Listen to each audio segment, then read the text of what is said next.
یاد رکھنا ہر رات کے بعد صبح ہے، ہر دھوپ کے بعد چھاؤں ہے. اگر تم انتظار کرو گے تو رب ایسی رحمت تم پر نازل کرے گا، اپنے غائب کے خزانوں سے عطا فرمائے گا. قرآن میں رب نے وعدہ کیا ہے وَمَن يَتَوَكَّلْ عَلَى اللَّهِ فَهُوَ حَسْبُهُ، جو اللہ پر بھروسہ کرے اللہ اس کے لیے کافی ہے. مگر ہمارا پرابلم یہ ہے کہ جب مشکل آتی ہے ہم یہ ساری باتیں بھول کر بس شکوہ شکایات اور پریشانی میں چلے جاتے ہیں. ارے آپ اس مصیبت کو اللہ کی طرف سے نعمت سمجھ لو، اللہ کی طرف سے یہ سمجھ لو کہ میرے گناہ معاف کروانے، میرے درجات بلند کرنے کے لیے آیا ہے. ہمارے نبی پاک صلی اللہ علیہ وآلہ وسلم کا اپنی والدہ کے ساتھ محبت کا ایک چھوٹا سا قصہ سنانا چاہتا ہوں.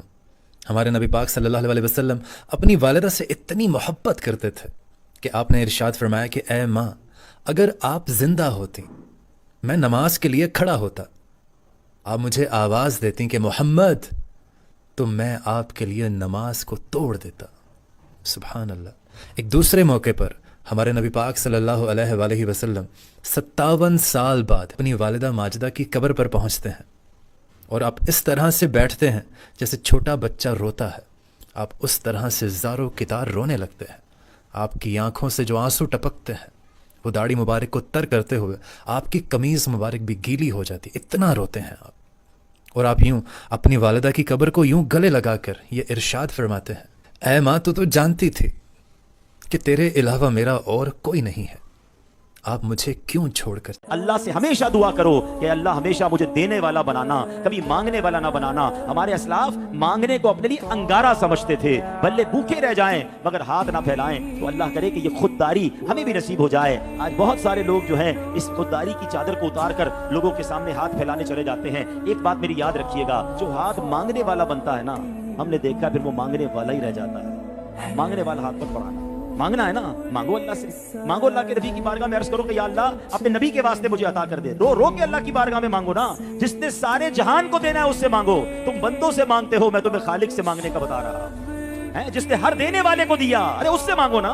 دنیا والے پتہ ہے کیسے، اب ایک بار مانگے دے بھی دیں گے، دوسری بار مانگے یار ابھی تھوڑے دنوں پہلے ہی تو لے گئے تھے، کچھ نہ کچھ جملہ بھی کہیں گے، چلو پھر شاید کوئی دوست دے دے. تیسری بار مانگو، کہتے ہیں یار اس کی تو عادت ہو گئی ہے مانگنے کی، لگتا ہے. چوتھی بار آپ کا موبائل ہی بلاک ہو جائے گا. یہ ہے دنیا.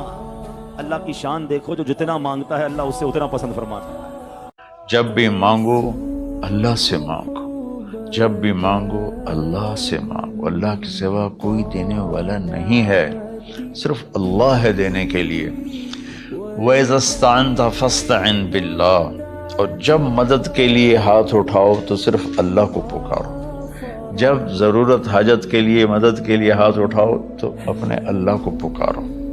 اللہ جو دے رہا ہے وہی میرے لیے بہتر ہے. آج اللہ سے عرض کرو اللہ ہم تیرے فیصلے پر راضی ہیں، تیرے تمام فیصلوں پر راضی ہیں. اللہ آج تک اگر کوئی ناشکری کرتی ہے ہمیں معاف کر دے. اگر آج تک تیرے کسی فیصلے پر ہم نے اعتراض کر دیا ہے میرے مالک معاف کر دے. ہم تیرے بندے ہیں، ہو گئی غلطی. آج وعدہ کرتے ہیں مولا تیرے ہر فیصلے پر راضی رہیں گے. اللہ تجھ سے محبت کریں گے، تجھ سے مدد مانگیں گے اور تجھ پر توکل کریں گے.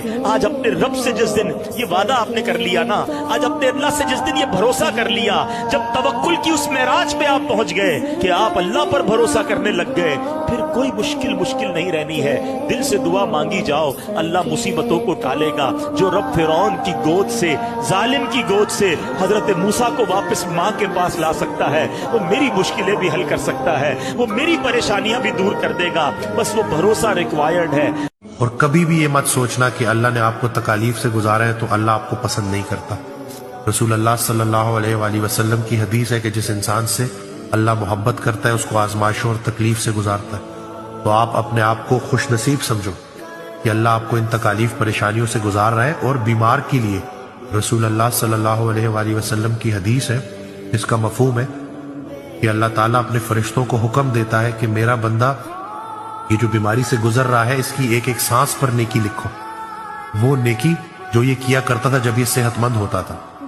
تو ہماری بیماری ہماری کتنے گناہوں کو دھونے کے لیے آئی ہے، کتنے گناہوں کو نیکیوں میں کنورٹ کرنے کے لیے آئی ہے، ہمیں کیا پتا. نبی نے فرمایا کہ جس شخص کو 2 وقت کی روٹی مل گئی، پیٹ بھر کے سر چھپانے کی جگہ مل گئی، جسم کسی بڑی بیماری سے محفوظ تھا، تو آپ صلی اللہ علیہ وسلم نے فرمایا یہ ایسا ہے گویا پوری دنیا کی دولت سمیٹ کے اللہ نے اس کے قدموں میں رکھ دی. حسد نہ کرنا کسی سے. کیونکہ اللہ جس کو دے رہا ہے نا تم سے چھین کے نہیں دے رہا، اس کو اپنے خزانوں سے دے رہا۔ بہت لعنتی چیز ہے حسد، بہت لعنتی چیز۔ حاسد نہ بنو، محسود بنو تو پھر کسی کو چڑھاؤ نہیں۔ اللہ پاک کے آخری نبی رسول ہاشمی صلی اللہ تعالی علیہ وسلم فرماتے بخار بھی موت کا قاصد ہے۔ بخار آتا ہے نا، میں کئیوں کو سب کو بخار آیا ہوگا کبھی نہ کبھی، فرمایا یہ موت کا قاصد ہے۔ اور سنیں کیا پیارا جملہ نبی پاک نے فرمایا کہ بخار زمین پر اللہ پاک کا بنایا ہوا قید خانہ ہے۔ ہاں یہ بالکل پہلی بار میں نے بھی پڑھا، اور واقعی میں نے غور کیا کہ بخار ہوتے ہی بندہ گھر میں چلا جاتا ہے، اچھی خاصی ایکٹیویٹی ہوتی ہے، آج کل نظر نہیں آ رہا بندہ کدھر ہے، بخار ہو گیا گھر کے اندر ہے، قید ہو جاتا ہے، خود ہی آٹومیٹکلی قید ہو جاتا ہے۔ آقا نے فرمایا بخار زمین پر اللہ پاک کا بنایا ہوا قید خانہ ہے، اللہ پاک جب چاہتا ہے اپنے بندے کو قید کر دیتا ہے اور پھر جب چاہتا ہے تو چھوڑ دیتا ہے۔ یہ قاصد ہے، یہ پیغام ہے کہ تیری کوئی حقیقت نہیں، رب نے جب چاہنا ہے یہ روح بھی واپس چلی جانی ہے۔ جو شخص ایک دفعہ پڑھ لے صبح لا الہ الا اللہ وحدہ لا شریک لہ لہ الملک و لہ الحمد وہو علی کل شیء قدیر، تو شام تک وہ اللہ تعالیٰ کے قلعے میں آ جائے گا۔ ہر چیز کے اگینسٹ اللہ تعالیٰ اس کی حفاظت کرے گا، شیاطین کے اگینسٹ، جنات کے اگینسٹ، جادو ٹونے کے اگینسٹ، ایک دفعہ پڑھنے سے۔ اور جو شام کو ایک دفعہ پڑھ لے صبح تک اللہ کی حفاظت میں رہے گا۔ اس حدیث کو تبع تابعین میں سے جس شخص نے روایت کیا وہ خود یہ بیان کرتا ہے کہ ایک رات مجھے رسول اللہ کی زیارت ہوئی خواب میں صلی اللہ علیہ وآلہ وسلم، تو میں نے نبی علیہ السلام سے خود پوچھا، میں نے کہا یا رسول اللہ یہ حدیث صحیح سند سے میرے تک پہنچی ہے، کیا یہ آپ کی حدیث ہے کہ ایک دفعہ پڑھنے سے اتنی بڑی فضیلت؟ تو نبی علیہ السلام نے فرمایا کہ تم سے جس شخص نے حدیث بیان کی اس نے سچ کہا، یہ میرا فرمان ہے۔ دیکھو عورت کمزور ہے، اس کے اندر صبر بھی تھوڑا ہے، حوصلہ بھی تھوڑا ہے، طاقت بھی تھوڑی ہے۔ شیشہ جب ٹوٹ جاتا ہے تو جڑتا نہیں۔ تمہارے غلط رویوں سے جب بیوی کا دل ٹوٹے گا پھر موت تک نہیں جوڑ سکو۔ اور میرے نبی نے فرمایا ایک ایک مرد عورت سے اللہ نام لے کر پوچھے گا کیا حال ہے، کیا حال ہے، کیا حال ہے، کیا حال ہے۔ پھر اللہ تعالیٰ کہیں گے تمہیں جنت سے بڑی چیز دے دوں؟ کہیں گے یا اللہ جنت سے بڑی کیا ہو سکتی؟ کہ جاؤ میں راضی ہو گیا، اب کبھی ناراض نہیں ہوں۔ تو جنتی کیا کہیں گے؟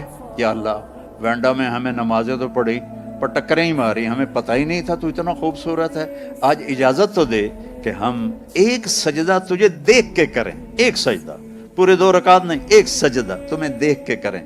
تو اللہ فرمائیں گے تم دنیا میں میرے بندے تھے، میں تمہارا رب تھا، تمہارے ذمے میری عبادت تھی، اب تم میرے مہمان ہو۔ میرا رب کہے گا میں میزبان ہوں، تم مہمان ہو، جاؤ کھاؤ پیو موج کرو۔ کوئی نماز نہیں، کوئی روزہ نہیں، کوئی حج نہیں، کوئی زکوٰۃ نہیں، بس مجامع رہو، مجامع۔ دیکھو جھگڑا ہو جاتا ہے، بول چال بند نہ کرو۔ جھگڑا ماں سے بھی ہو جاتا ہے، باپ سے بھی، بیوی سے، بول چال بند نہ کرو، نہیں بس ساڈا بائی کاٹ۔ ہم تو پنجابی لوگ ہیں، دیہاتی کو تھوڑی اونچ نیچ ہو جائے تو ہماری لینگویج اساں لیکا چھک دیتا ہے، سمجھو، ہم نے لکیر لگا دی ہے، نہ انہاں دے مرن تے جاونا ہے، نہ انہاں دی شادی تے جاونا، یہ ساڈے جنازے وچ بھی نہ آ۔ تو جھگڑا ایک فطری چیز ہے، لیکن بول چال بند نہیں کرنی ہے، دل میں نفرت نہیں پالنی ہے، اس کو صاف کر کے معاف کرنا ہے۔ اللہ بہت خوش ہوتا ہے۔ اور میاں بیوی میں جھگڑا ہو جائے اور وہ صلح کر لیں، اللہ ان کے پچھلے سارے گناہ معاف کر دیتا ہے۔ جس پہ ناراضگی ہے معاف کر دو۔ سب سے بڑی تواضع ہے جس پہ زیادتی کی ہے اس سے جا کے معافی مانگنا۔ معافی مانگنا اس سے بڑی تواضع کوئی نہیں، معاف کر دینا اس سے بڑی سخاوت کوئی نہیں ہے۔ اور اللہ کو سخی سے پیار ہے، وہ فاسقی کیوں نہ ہو۔